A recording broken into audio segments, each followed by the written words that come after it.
was wandering in the street and some of the boys saw me and gradually they came to me. And actually I did not try anything for developing this institution. The boys did it. They are all educated, they are not fools. Mr. Howard is MA. He is also BA. And he is doctor, PhD. So they are all educated. So they are not fools that they are taking this blind, Most of my students, they were under the spell of this LSD, but they are beginner everything. They're simply living on this chapati and some fruits and that's all. They don't eat meat, they don't want wine, they don't want cigarette, they don't want tea, coffee, nothing. And they're chanting Hare Krishna, they're following my instruction. So I'm getting good hope. Swamiji is eating upstairs? Yes. The meal is composed of rice, and this the soup which we call dal, and a combination of vegetables, and the chapati, which is made out of whole wheat.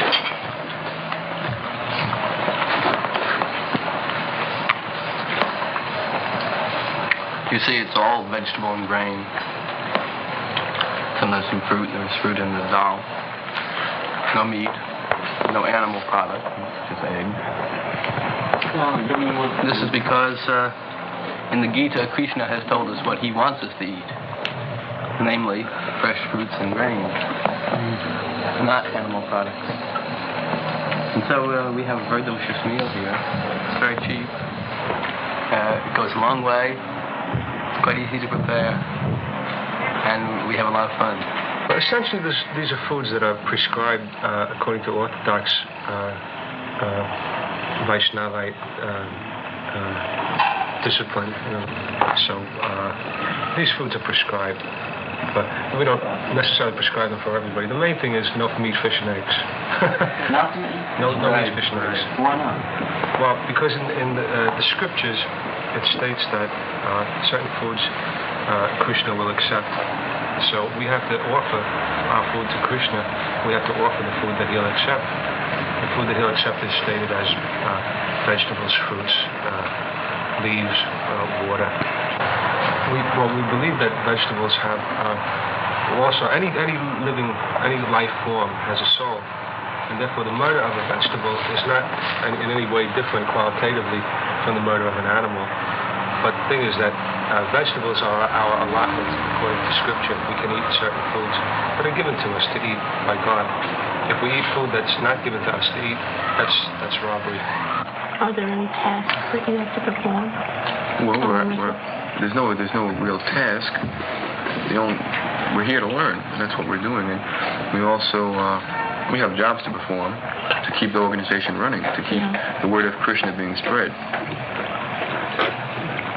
How do you do that? Well, we recently purchased a couple of mimeograph machines, and that's helping our printing by word of mouth, by constantly being active. Mm-hmm. Do you work? Yeah, we all work. Yeah. It's just kind of like but you meet here every day, so. Well, I'm devoting all my time here, so I work here all day. Money has to come in also. Some of us work regular jobs and devote most of our money here, if not all. Do you feel any different from tour? I feel very good. And closer to God. What introduced you to this group? A friend of mine told me about Love Celebration at Tompkins Square Park, which was last Thursday, or Thursday before last. And I knew I had been seeking a guru for a while. So Krishna sent me there, and I was there. And after meeting some of the initiates, I knew that the Swami really had to be into something. So I came the very next morning, and I've been here since then. I came here in America in September 1965. My mission is to preach the philosophy of Lord Chaitanya, chanting Hare Krishna, Krishna Krishna, Hare Hare, Hare Rama, Rama Rama, Hare Hare. This transcendental vibration will cleanse the dirty things of the mind. It doesn't matter what he is. This transcendental vibration is equally appealing to everyone without any question of language, nationality, creed or caste, because it is coming forth from the depth of the soul. This simple vibration can deliver the people of this age to salvation. Human life is meant for getting out of the threefold miseries of this material existence and forgetting their life's aim. They have become too much materialistic, and the result is that actually they haven't got that peace and of mind or peace of the world which they are anchoring. And if they take to these chanting, transcendental vibration, their mind, the dirtiness of the mind will be clear, and they can clearly see their actual identity as part and parcel of the Supreme Lord, or Krishna, and dovetailing their activities in that relationship, everything will be sublime. I think how we're different from drunk people also is to realize that God is here and in my heart and all over all the time, but we're realizing this consciously. To know these things consciously, not just to accept it once and then enjoy. To know this moment to moment. Well, I've only tried marijuana, but I've never taken anything else. You might say I was fortunate enough to have my self-realizations and other changes without drugs. Perhaps Leary and some of the drug followers, they are functioning high on a low level, and we are functioning high, and we are functioning low on a high level. Could you explain that? You get that?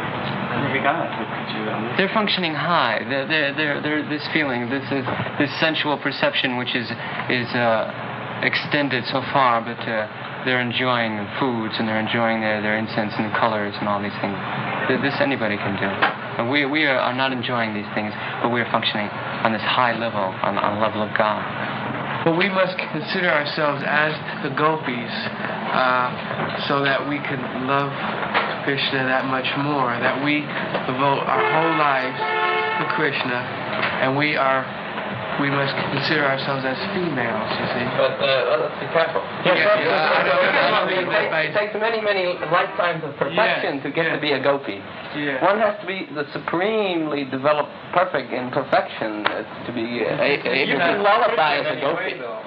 This is the ultimate. But the reason that one of the people mentioned before that being feminine is that when the masculine love and the feminine are love, and that you are feminine so that you can be loved by Krishna. Well, does this have anything to do with being celibate, or This has to do with sexual, or that the supreme being, of course, is male because he is Purusha, as they say in Sanskrit. That is, he is the origin, he is the creator. He is the seed, he plants the seed in the material universe of which we are the result. Therefore, we are the feminine. this is not Whole material creation. Well, He is the Supreme Father. That has nothing to do with it. Yeah. I may be, I may not be. This has nothing to do with it.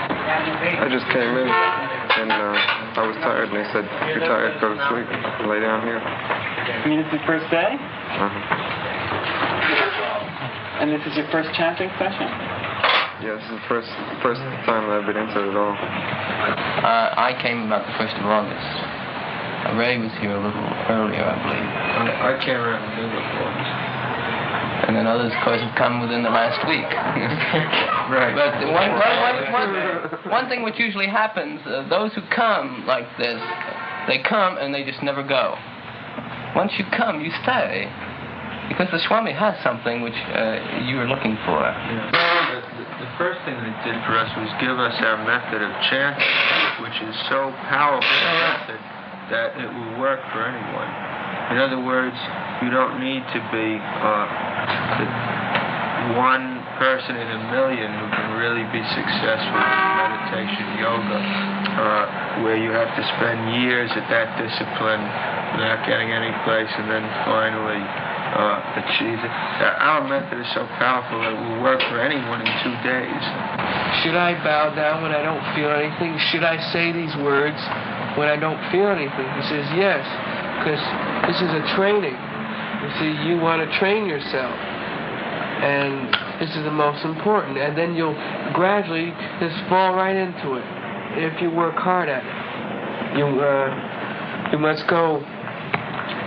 You must practice, and this is the main thing, and then you'll become entrapped in it. So how about now? Do you feel the way you feel? Excuse me? Do you feel uncomfortable? Oh no,